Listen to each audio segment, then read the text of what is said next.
Maybe my prediction that Shedeur Sanders could be the starter for the Cleveland Browns week 1 was a bit overzealous. Maybe I was wrong. Maybe this was a swing and a miss from Uncle KC. Last night, the Browns revealed their first depth chart of the season. At this point of training camp, I was not expecting Shedeur Sanders to be QB1. The Browns re-signed Joe Flacco for a reason. They needed a veteran in the quarterback room. Plus, Joe Flacco led them to the playoffs a couple of years ago. So, I wasn't expecting Prime's baby boy to be QB1 yet. But I damn sure wasn't expecting him to be dead last. I don't keep up with Browns training camp for obvious reasons, but dead last?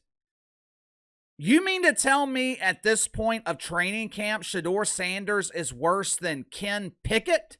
He's worse than Dylan Gabriel? Really? No wonder he doesn't want Daddy Deion to fly to Cleveland for training camp. Make sure to like and subscribe. You can follow me on Twitter at KC_BTL84. Link to the main channels in the description below. Headline at ESPN. No Deion, no distractions at training camp. There is no doubt Deion Sanders would be a distraction. Players could be asking for autographs, pictures. If practice was open to the public, fans would want to approach him. It would be unnecessary. So Shedeur Sanders, he politely told his father, I don't really want you here. So instead of showing up in Cleveland, Deion Sanders, he flew down to miserably hot Tampa to watch Shiloh. But KC, how would he be a distraction in Cleveland and not a distraction in Tampa?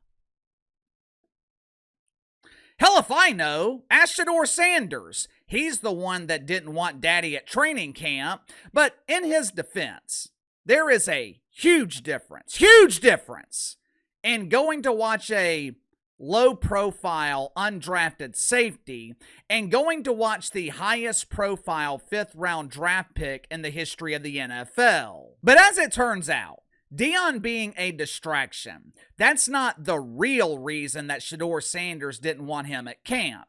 Makes a nice headline, and there is an element of truth to it, but that's not the real reason. Yesterday afternoon, Shedeur Sanders told the media, I don't want my dad seeing me right now. I don't want him seeing me just getting a couple of reps. I don't want him to see me until I get where I'm going. Translation: Shedeur Sanders doesn't want his father to see him until he feels like his father can be proud of him.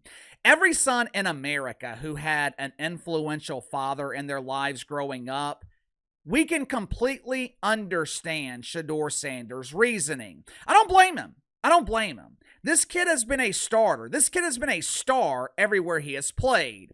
Pee-wee football, middle school, high school, college. Shedeur Sanders was the star of the team. To go from that level of adulation to falling to the 5th round of the draft, then to make matters worse, you're riding the Bruce caboose on the depth chart. If Shedeur Sanders is QB4 going into the season, he's on the practice squad, and that's if he's even on the team. NFL teams only carry 3 quarterbacks. I'm no expert in math, but I'm pretty sure if you're the 4th quarterback on the depth chart, you ain't on the roster. So it's understandable why Shedeur Sanders doesn't want his father to see him this way. Now, I know some will say that he deserved it, and that's probably true. I know some will say Shedeur Sanders deserved to be humbled. Matter of fact, I think I was one of those people during the NFL draft. But I have been impressed with how Shedeur Sanders has handled all of this. Outside of that speeding ticket, which I thought the media made too big of a deal, what kid in their early 20s doesn't get a speeding ticket? Hell, I'm 40. I still get speeding tickets. I think Shedeur Sanders has handled the situation well. To my knowledge, There's been no pouting, no outburst, no problems off the field. He's come to the realization that most college graduates come to. You're not in school anymore.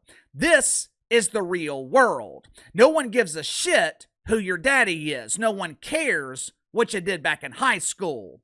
The only difference is Shedeur Sanders is going through all this publicly. It's going to be interesting to see what happens over the next 3-4 weeks. I don't think Shedeur Sanders remains at QB4, but I also thought he would be QB1 by week 1, and that looks like a dream. Hell, at this point, Shedeur Sanders might be lucky to make the 53-man roster. Sound off in the comments below. I'll see you guys on the main channel.